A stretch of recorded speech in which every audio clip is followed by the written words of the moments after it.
Hello everyone and welcome back to Operatic Presbyterian. Today I'm going to be discussing another topic that I think is very important.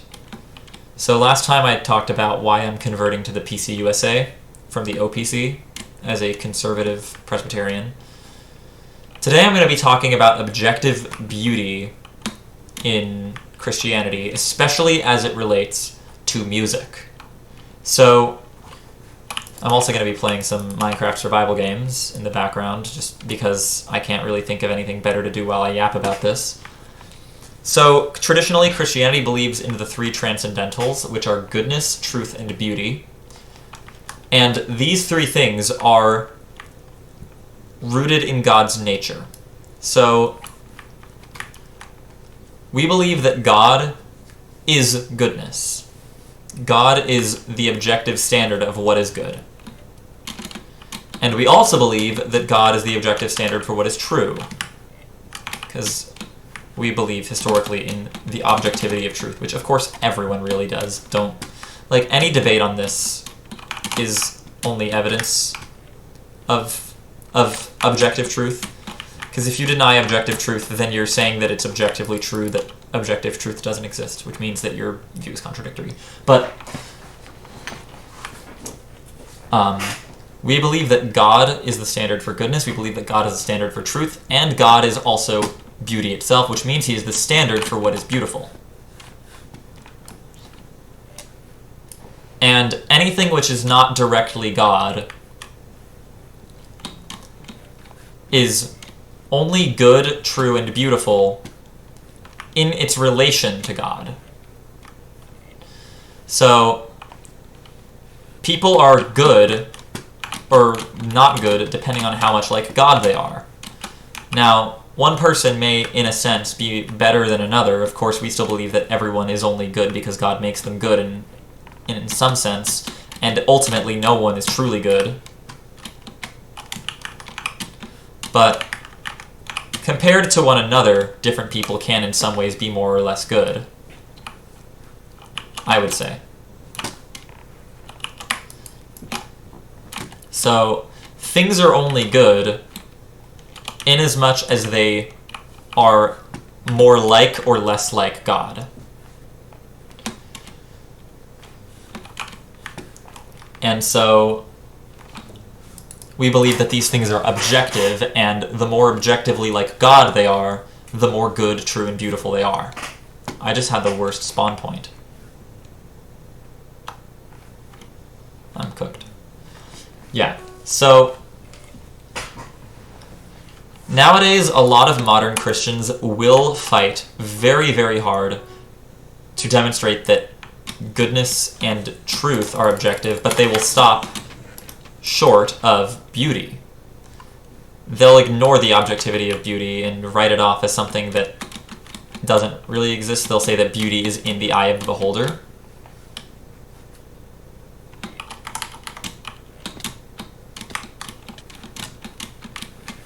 Thanks for boosting me, Crody. Yeah, so this is not historic Christianity to say that beauty is in the eye of the beholder and not an objective fact that is rooted in God and in his nature. This isn't historic Christianity, it's a live modernism. Something else that we also believe is that we have a rational soul, which modernism will also try to negate, especially with Enlightenment thinking that you could be wrong. You could theoretically just be, deceived by an evil genius or something about everything. But either way, modernism...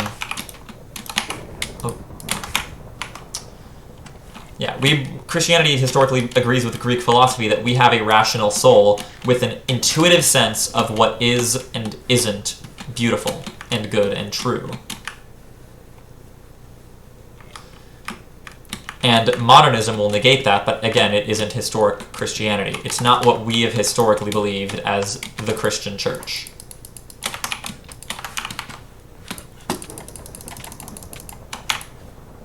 Okay, we're dead. I'm really bad at this game. You will notice that. Doesn't really matter, because we're here to talk about theology. But yeah, it is very, very important for this reason to understand objective goodness, truth, and beauty, because we believe that our soul is able to recognize it even if we can't scientifically explain why something is good or true or beautiful. I can't explain to you why a Baroque cathedral or a Gothic cathedral is beautiful. I can't explain that to you with science. I can explain to you scientifically or mathematically, like, why certain things work structurally, but I can't explain to you why it's beautiful, why it's gorgeous and stunning to our eyes. I can't explain to you why a Palestrina motet, well, I know a decent amount of music theory, but I still can't explain to you why that makes it beautiful. I can only explain the structure of it through the theory of the music, sort of the music world. Sorry, I'm not very articulate, it seems, right now.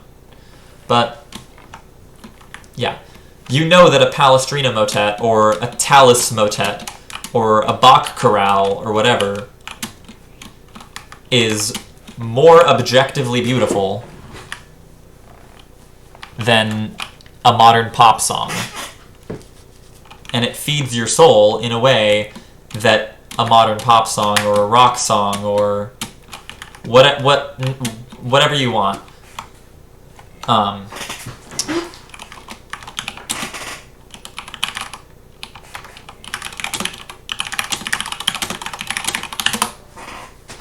Happy Nuclear Family Month, guys.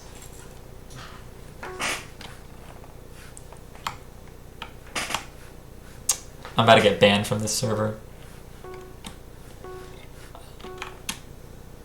It'd be very sad if I got banned from this server. This is my childhood.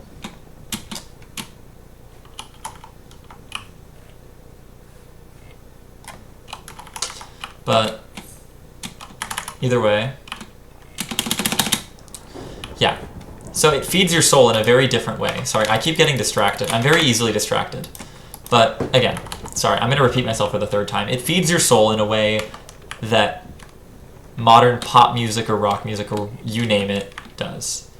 And the reason that is, the reason that you know it's beautiful, even if you can't scientifically tell someone why it's beautiful,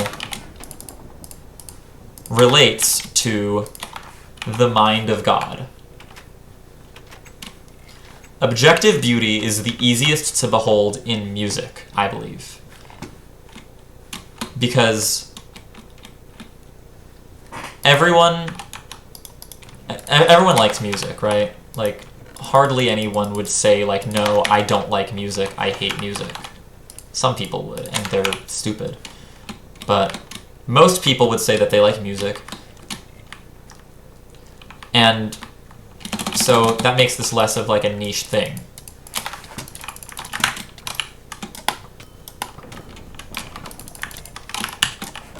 I think this guy might have been targeting me. Yeah, everyone likes music.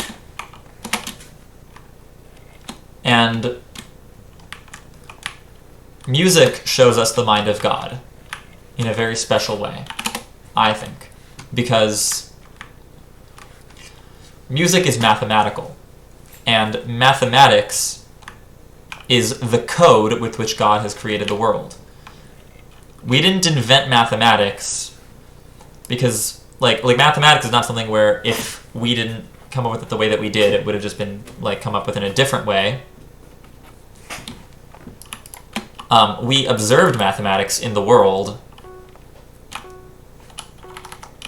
and so we observe mathematical constants working themselves out in the very structure of our world, of our universe. And so in this way, we understand that mathematical constants are a part of the code with which God has created the world, like I said. This guy's going to chase me.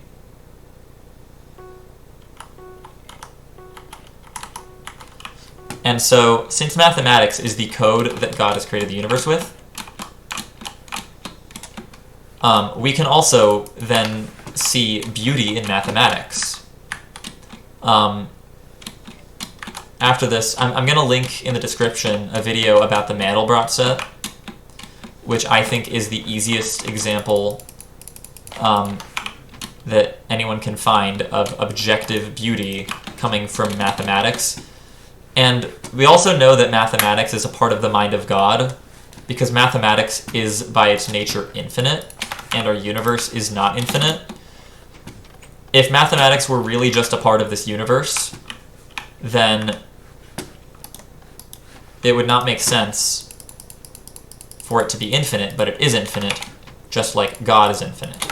So this suggests to us that mathematics is a part of the mind of God, which is also infinite. Now, music is the audible counterpart to mathematics. Music is inherently mathematical, and anyone who has studied music knows this. Anyone who studied music has probably heard of Ludwig van Beethoven, who was... Oh.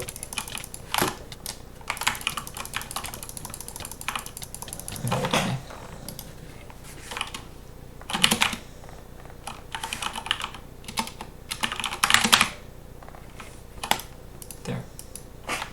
And now people maybe might not target me. We'll see. I don't think it was targeting me, actually, but some people probably saw what I said about Nuclear Family Month. Happy Nuclear Family Month, guys. Nothing else is happening this month. No celebrations of degeneracy are happening this month at all. Skittles. Anyway. So, sorry, where was I? I was talking about Beethoven. Beethoven was able to write beautiful music even after he went completely deaf. He couldn't hear the music he was writing, and he still wrote beautiful music because music is mathematical, and if you know the theory and the mathematics behind music, then you can write beautiful music without having to hear it yourself. For my music theory class in college, I wrote a piece. I wrote a short, like, 8-bar piece without listening to it at all. And when I went to play it, it sounded beautiful. I mean, for me. Like, for something I wrote, it sounded good, you know? I'm not the best at using these very simple things to create something beautiful. I'm a complete noob, I'm not really a composer, but music is mathematical, and I would go so far as to say that music is the audible counterpart of mathematics, just like I would say that architecture is the visual counterpart of mathematics. So, architecture, mathematics, and music. We have the visual, the theoretical, and the audible.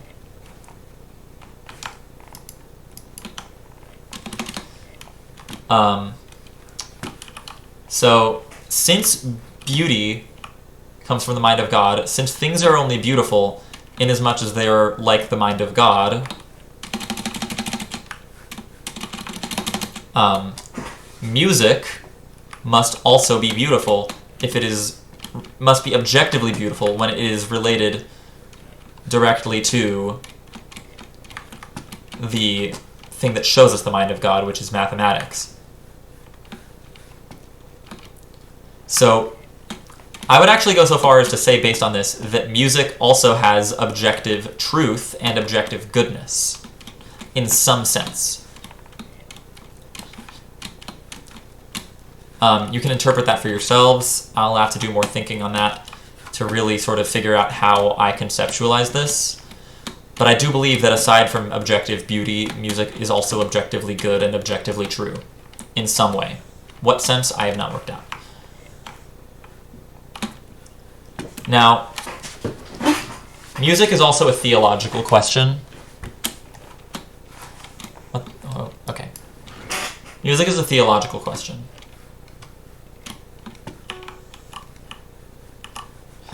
because music and us creating objective beauty is meant to glorify God. We are glorifying God by creating things that are objectively beautiful, which show the mind of God.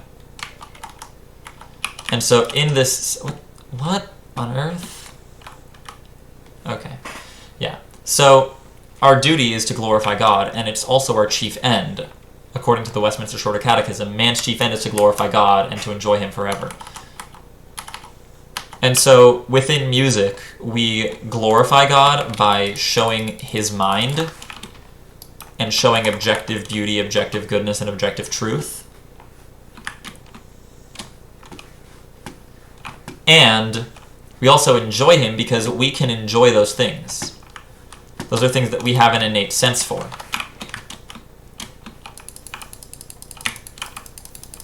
And so, oh my goodness, I haven't played this Moonbase 9 revamp in a while.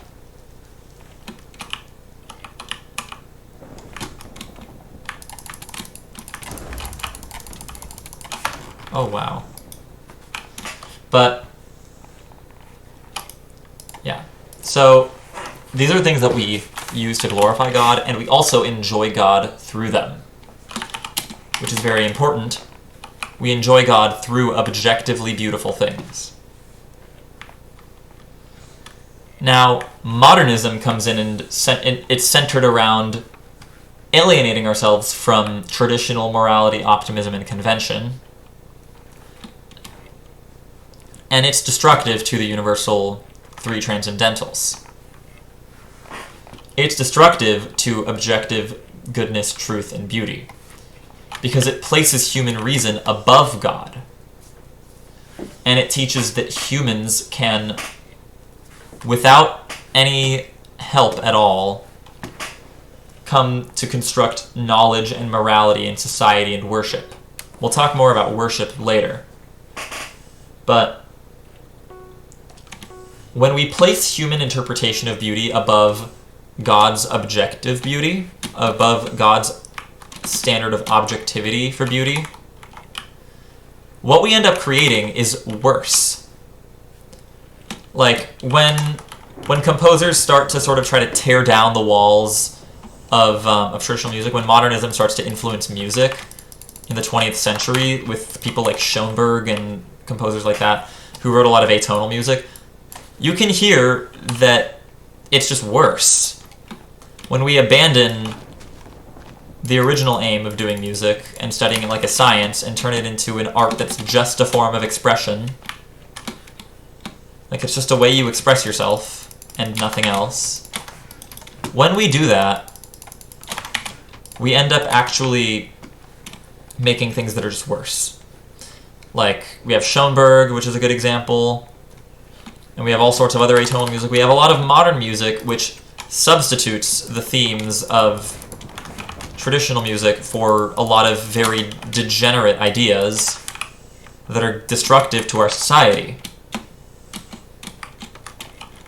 And it's a poor influence on a lot of people, and it replaces the objective beauty of our world that God has created with subjective beauty, with subjective emotions, where we feel what we think is beautiful. Now, I'm just going to say as a side note, I do believe that there is a subjective aspect of beauty, but I don't believe that beauty is itself subjective. Like, the easiest example that I remember, Redeem Zoomer used this as an example in a video that he did related to the same subject. He says that every man should think that that his wife is the most beautiful woman on earth. Now, I'm sure he didn't come up with that, but he's just where I'm getting this idea. I got a lot of these ideas from him, but some of these are of my own development.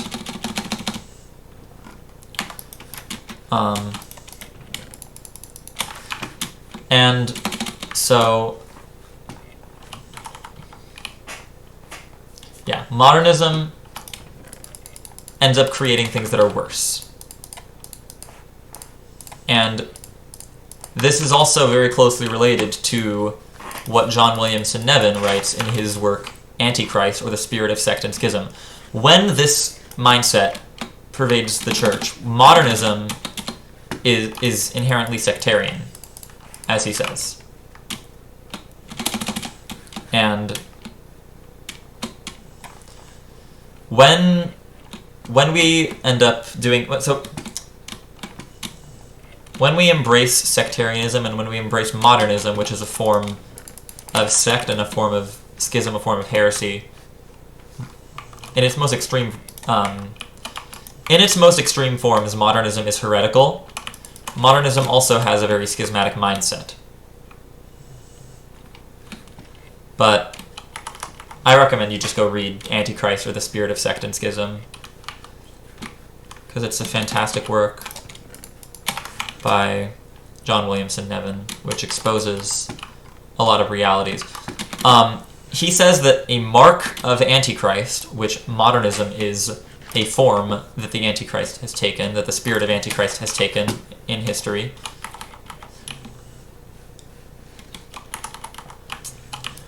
one of the signs, one of the marks of Antichrist is subjectivity surrounding worship. And this manifests itself in the hymns and the tunes to which they are sung of sectarian groups, of schismatic groups. He warns basically that if your church splits from the main line, their hymn tunes are going to suck. And they're going to be filled with the subjectivity, the extreme subjectivity that modernism produces. Nevin warns of this. This is pretty damning, I think, to anyone that uses CCM, as I'll talk about in a little bit. Sorry, I haven't done this part in a while. I'm sure that guy's already been here. Yeah.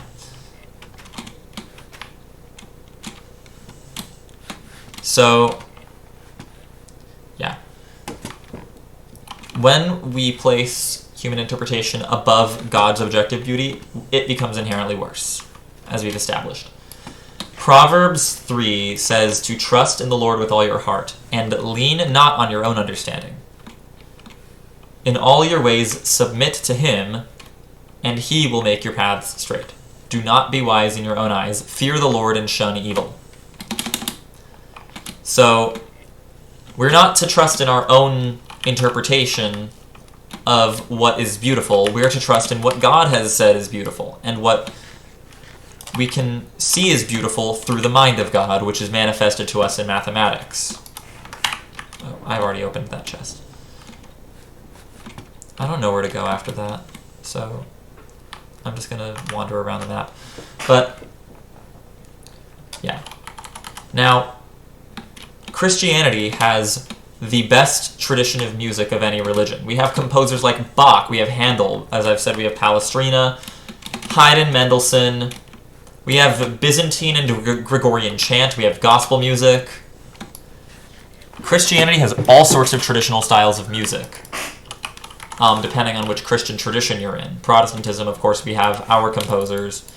There are Catholic composers, Eastern Orthodox composers, all sorts of different traditions of music within the church. And these are universally appreciated by our society. Our society recognizes the inherent objective beauty of many of these styles of music.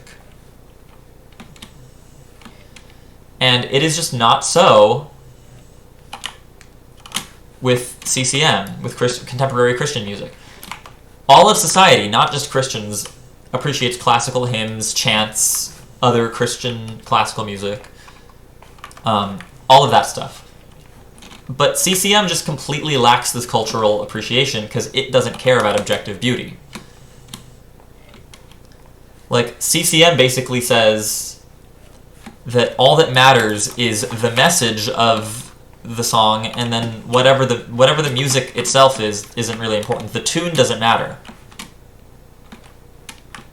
Which this is the exact spirit of Antichrist that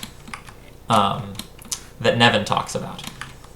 It's the exact thing that he says. He says that their hymns and the tunes to which they are sung will express the level of subjectivity that they they feel towards worship. When you say that the tunes do not matter, you are replacing objective beauty with your subjective interpretation of what is good, which is extremely dangerous, and it endangers the true worship of God.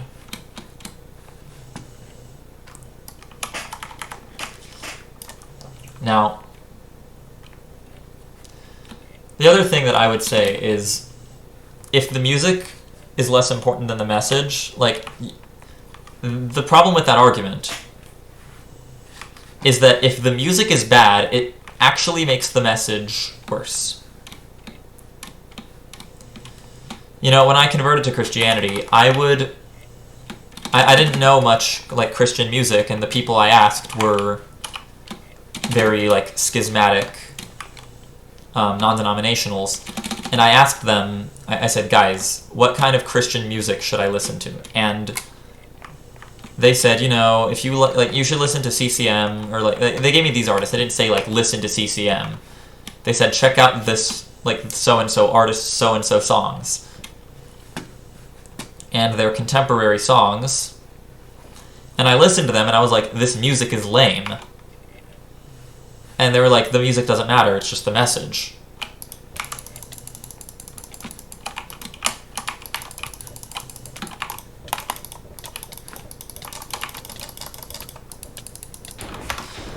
Yeah, they would say that the music doesn't matter, it's just the message. And I would say, no, if the music is bad, it makes the message worse. I can't tolerate listening to this horrible music, even if it does have a good message. That doesn't save it. Music has objective beauty. CCM doesn't care about objective beauty. CCM comes from the Jesus movement in the 1960s, where a bunch of California hippies converted to Christianity and then wanted to invent a style of church that felt less like church to appeal to their subjective preferences. CCM is rooted in subjectivity. It is necessarily intertwined directly with extreme subjectivity and breaking from tradition. Christian classical music, Protestant music, comes from the Reformation. It comes from things like the Genevan Psalter, where we were returning to the tradition, the apostolic tradition of singing congregational music. Or, well, not singing congregational music, sorry. Congregational singing of whatever, like, psalms, hymns, and spiritual songs. It's returning to that tradition. CCM subverts that tradition and replaces it with subjectivity. Now, this also tarnishes the image of the church. It especially tarnishes the identity of Protestantism. The musical identity of Protestantism has been destroyed by CCM.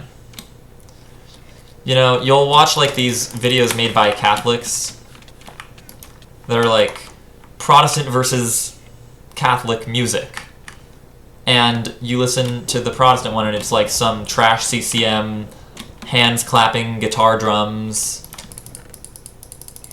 And then it'll go to the Catholic one and it's like a beautiful hymn with an organ. But the problem is the hymn that they're singing in the video was written by a Protestant composer. And they'll, like, a lot of Catholics who are watching this who are unaware, of the Protestant musical tradition, are going to be like, yeah, but it's just them trying to imitate Catholicism. No, it's not. Though that's the Protestant music style. 4-part singing is Protestant music. Inherently. It comes from John Calvin's Genevan Psalter that he commissioned from Claude Gudemel. That's where 4-part singing comes from. Catholics appropriate it from Protestantism, but since Catholicism sees the need to be just completely dominant and have utter authority over everything, it will take credit for a style of music it had nothing to do with, except for the fact, like, the only thing that Catholicism has to do with 4-part hymns is the fact that 4-part hymns are an attempt to be less Roman Catholic. So do with that what you will. But it tarnishes the image of Protestantism, of Protestant music, because now everyone thinks that CCM is the Protestant style of music when it isn't. It just is not. It pollutes the church to permit the use of music that is not rooted in objective beauty. Here I stand, and I will do no other, so help me God. Anyway, that about wraps up my thoughts on this. I hope that you all learned something from this. I hope that this was a helpful video, and I hope that you will all join mainline Protestant churches where we have the most beautiful music, objectively the best worship. But yeah, that is all for now, and I will see you all in the next one. Goodbye.